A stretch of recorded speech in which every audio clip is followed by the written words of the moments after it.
పశ్చిమ బెంగాల్లో తాజా అసెంబ్లీ ఎన్నికల ఫలితాల తర్వాత బెంగాల్ రాజకీయ వాతావరణం పూర్తిగా మారిపోయింది. ఎన్నో సంవత్సరాలుగా బెంగాల్ రాజకీయాలను తన ఆధీనంలో ఉంచుకున్న తృణమూల్ కాంగ్రెస్ ఇప్పుడు భారీ పరాజయాన్ని ఎదుర్కొంది. 294 స్థానాలున్న అసెంబ్లీలో బీజేపీ 207 సీట్లు గెలుచుకుని స్పష్టమైన ఆధిపత్యం సాధించగా తృణమూల్ కాంగ్రెస్ కేవలం 80 స్థానాలకు పరిమితమైంది. ఈ ఫలితాలు కేవలం ఓటమి మాత్రమే కాదు, బెంగాల్ రాజకీయ సమీకరణాల్నే మార్చే పరిణామంగా కనిపిస్తున్నాయి. ముఖ్యంగా ఈ ఓటమి తర్వాత టీఎంసీలో కనిపిస్తున్న అసంతృప్తి, పరస్పర ఆరోపణలు, పార్టీ మార్పుల ఊహాగానాలు ఇప్పుడు రాజకీయ చర్చకు కేంద్రంగా మారాయి. మమతా బెనర్జీ తన నివాసమైన కాళీఘాట్లో ఓడిపోయిన అభ్యర్థులతో నిర్వహించిన సమావేశం ఇప్పుడు హాట్ టాపిక్గా మారింది. సాధారణంగా ఇలాంటి సమీక్షా సమావేశాల్లో నాయకత్వం కార్యకర్తలకు ధైర్యం చెప్పడం, భవిష్యత్ వ్యూహంపై చర్చించడం జరుగుతుంది. కానీ ఈసారి పరిస్థితి భిన్నంగా కనిపించింది. పార్టీ ఓటమికి కారణాలపై తీవ్ర అసహనం వ్యక్తమైనట్లు సమాచారం. ముఖ్యంగా కొంతమంది నేతలు పార్టీ వ్యూహకర్తగా పనిచేసిన ఐపాక్పై విమర్శలు చేయడం, పార్టీ నాయకత్వాన్ని కూడా ప్రశ్నించడం మమతాకు ఆగ్రహం తెప్పించింది. ఎవరికైనా పార్టీ వదిలి వెళ్లాలనిపిస్తే వెళ్లొచ్చు అంటూ మమత అసహనం వ్యక్తం చేశారు. అవసరమైతే తాను మళ్లీ 0 నుంచి ప్రారంభిస్తానని వ్యాఖ్యానించినట్లు వార్తలు రావడం రాజకీయంగా చాలా పెద్ద సంకేతంగా మారింది. ఎందుకంటే మమతా బెనర్జీ రాజకీయ ప్రయాణం మొదట్నుంచి పోరాటాలతోనే సాగింది. కాంగ్రెస్ను విడిచి కొత్త పార్టీ స్థాపించి కమ్యూనిస్టు కంచుకోటను కూల్చి బెంగాల్లో ప్రత్యామ్నాయ శక్తిగా ఎదిగిన నాయకురాలు ఆమె. ఇప్పుడు అదే మమత మరోసారి స్టార్ట్ ఫ్రమ్ స్క్రాచ్ వ్యాఖ్య చేయడం పార్టీ అంతర్గత సంక్షోభ తీవ్రతను సూచిస్తోంది.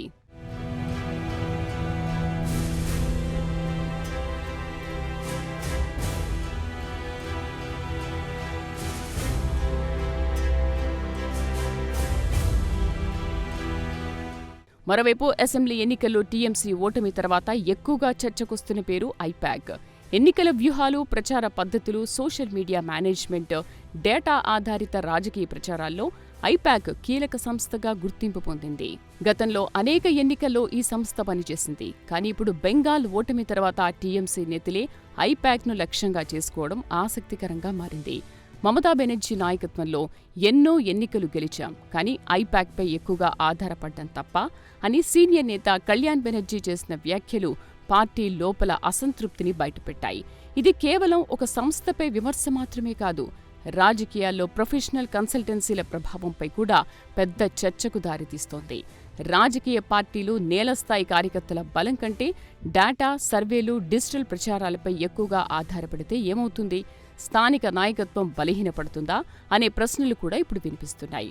మరోవైపు ఈ ఫలితాల తర్వాత టీఎంసీ నేతలు బీజేపీలో చేరే అవకాశాలపై పెద్ద ఎత్తున చర్చ మొదలైంది. గతంలో కూడా బెంగాల్ రాజకీయాల్లో పార్టీ మార్పులు పెద్దగా జరిగాయి. టీఎంసీ నుంచి బీజేపీలోకి వెళ్లిన నాయకులు చాలామందే ఉన్నారు.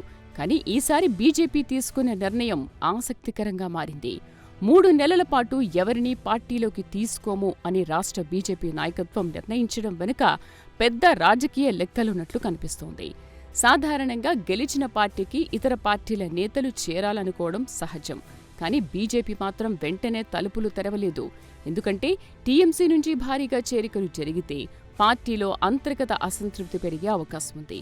అలాగే అవినీతి, స్థానిక వర్గపోరు, వ్యక్తిగత ఇమేజ్ సమస్యలు కూడా బీజేపీకి భారమయ్యే ప్రమాదం ఉంది. అందుకే స్క్రూటినీ తర్వాతే నిర్ణయం అనే సందేశం ఇచ్చినట్టు తెలుస్తోంది.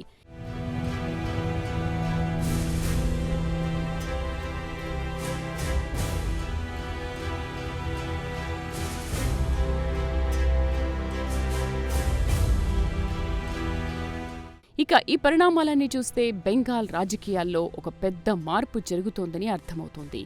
ఒకప్పుడు వామపక్షాలను ఎదుర్కొనే పోరాట శక్తిగా ఎదిగిన టీఎంసీ ఇప్పుడు అదే పరిస్థితిని ఎదుర్కొంటోంది. ప్రజల్లో యాంటీ ఇన్కంపెన్సీ, స్థానిక స్థాయి అసంతృప్తి, అవినీతి ఆరోపణలు, సంస్థాగత బలహీనతలు ఇవన్నీ కలిసొచ్చి పార్టీని తీవ్రంగా దెబ్బతీశాయని విశ్లేషణలు వినిపిస్తున్నాయి. ముఖ్యంగా గ్రామీణ ప్రాంతాల్లో బీజేపీకి పెరిగిన మద్దతు, హిందుత్వ రాజకీయాలు, కేంద్ర ప్రభుత్వ సంక్షేమ పథకాల ప్రభావం ఇవన్నీ కలిసి బెంగాల్ రాజకీయ సమీకరణాన్ని మార్చేశాయి. గతంలో బెంగాల్లో బీజేపీకి పరిమిత స్థాయి మాత్రమే ఉండేది. కానీ ఇప్పుడు అది ప్రధాన రాజకీయ శక్తిగా మారింది. ఈ మార్పు ఒక్కరోజులో జరగలేదు. గత కొన్ని సంవత్సరాలుగా బీజేపీ క్రమంగా సంస్థాగత బలం పెంచుకుంది. టీఎంసీ వ్యతిరేక ఓటును ఏకీకృతం చేసింది. అదే ఇప్పుడు భారీ విజయంగా మారింది. మరోవైపు మమతా బెనర్జీ రాజకీయ చరిత్రలో ఎన్నో సంక్షోభాలను ఎదుర్కొని తిరిగి నిలబడిన సందర్భాలు ఉన్నాయి. కమ్యూనిస్టుల ఆధిపత్య సమయంలో కూడా చాలామంది ఆమెను తక్కువ అంచనా వేశారు. కానీ ఆమె ప్రజా ఉద్యమాల ద్వారా అధికారంలోకొచ్చారు. ఇప్పుడు కూడా నేను మళ్లీ ప్రారంభిస్తా అనే ఆమె వ్యాఖ్య వెనుక అదే పోరాట స్వభావం కనిపిస్తోంది. అయితే ఈసారి పరిస్థితి భిన్నంగా ఉంది. ఎందుకంటే బీజేపీ ఇప్పుడు బెంగాల్లో బలమైన సంస్థాగత శక్తిగా మారింది. కేంద్రంలో అధికారంలో ఉన్న పార్టీగా మరింత వనరులు, వ్యూహాలు, నాయకత్వ బలం బీజేపీకి అందుబాటులో ఉన్నాయి. అలాంటి పరిస్థితిలో టీఎంసీ తిరిగి పుంజుకోవాలంటే కేవలం భావోద్వేగ ప్రసంగాలు సరిపోవు. పార్టీని పూర్తిగా పునర్వ్యవస్థీకరించాల్సి ఉంటుంది.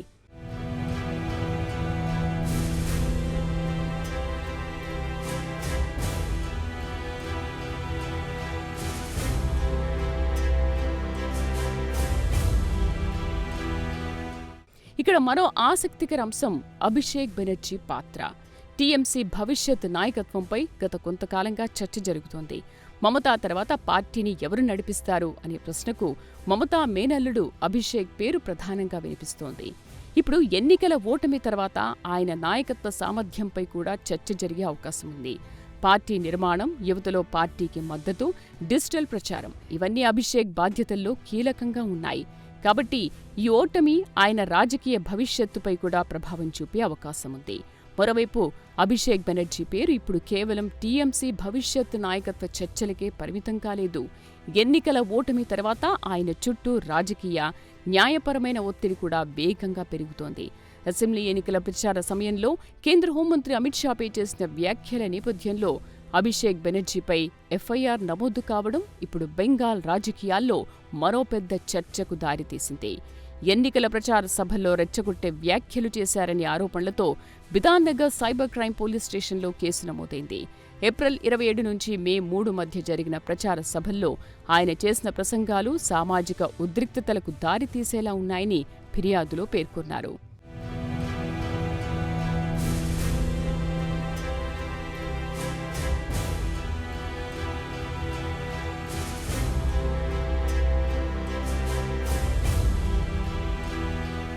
ప్రజాశాంతిని భంగం చేసేలా, ద్వేషాన్ని రెచ్చగొట్టేలా అభిషేక్ బెనర్జీ వ్యాఖ్యలు చేశారన్న అభియోగాల కింద భారతీయ న్యాయ సంహిత సెక్షన్లతో పాటు ప్రజా ప్రాతినిధ్య చట్టంలోని నిబంధనలను కూడా పోలీసులు ప్రయోగించారు.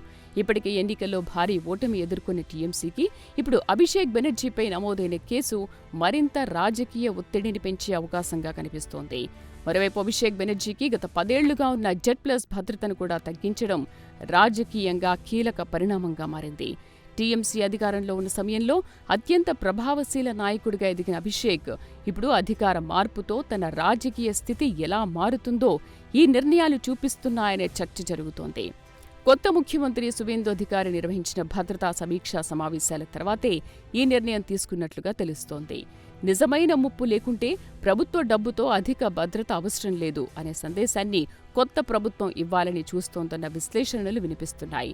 ఒకప్పుడు రాష్ట్ర రాజకీయాల్లో అత్యంత శక్తివంతమైన కుటుంబంగా కనిపించిన మమతా, అభిషేక్ రాజకీయ వర్గం ఇప్పుడు ప్రతిపక్ష బెంచీల్లో కూర్చోవాల్సి వచ్చిన పరిస్థితి ఏర్పడింది.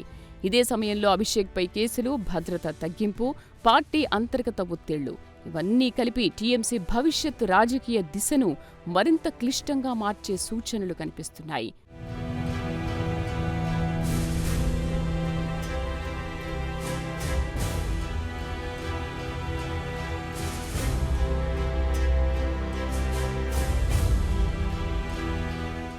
మరోవైపు బీజేపీకి ఇది కేవలం ఎన్నికల విజయం మాత్రమే కాదు, తూర్పు భారతదేశంలో రాజకీయ విస్తరణకు పెద్ద అవకాశం. ఉత్తరప్రదేశ్, మధ్యప్రదేశ్, గుజరాత్ తర్వాత ఇప్పుడు బెంగాల్లోనూ పార్టీ విజయం సాధించడం బీజేపీకి జాతీయ రాజకీయాల్లో మరింత బలమిస్తుంది. ముఖ్యంగా 2029 లోక్సభ ఎన్నికల దిశగా ఇది కీలక మైలురాయిగా భావిస్తున్నారు. మరోవైపు టీఎంసీకి ఇది ఒక హెచ్చరిక. ప్రాంతీయ పార్టీల రాజకీయాల్లో నాయకత్వ కేంద్రీకరణ, స్థానిక అసంతృప్తి, సంస్థాగత బలహీనతలు ఎంత ప్రమాదకరమో ఈ ఫలితాలు చూపిస్తున్నాయి. మొత్తానికి ఇప్పుడు అసలు ప్రశ్న ఏమిటంటే, టీఎంసీ నుంచి పెద్ద ఎత్తున వలసలు మొదలవుతాయా? మమతా పార్టీని తిరిగి ఏకం చేయగలరా? బీజేపీ బెంగాల్లో తన ఆధిపత్యాన్ని స్థిరపరుచుకుంటుందా? ఐపాక్ మోడల్పై ఇతర పార్టీలు పునరాలోచన చేస్తాయా? ఇవన్నీ రాబోయే నెలల్లో స్పష్టమయ్యే అంశాలు. కానీ ఒక్క విషయం మాత్రం స్పష్టంగా కనిపిస్తోంది. బెంగాల్ రాజకీయాల్లో ఇప్పుడు కొత్త అధ్యాయం మొదలైంది. ఒకప్పుడు దీదీ వర్సెస్ లెఫ్ట్గా ఉన్న పోరు ఇప్పుడు పూర్తిగా బీజేపీ వర్సెస్ మమతాగా మారిపోయింది. ఈ యుద్ధంలో ఎవరు నిలబడతారు, ఎవరు కూలిపోతారు అనేది భారత రాజకీయాల భవిష్యత్తుపైన ప్రభావం చూపే అంశంగా మారింది.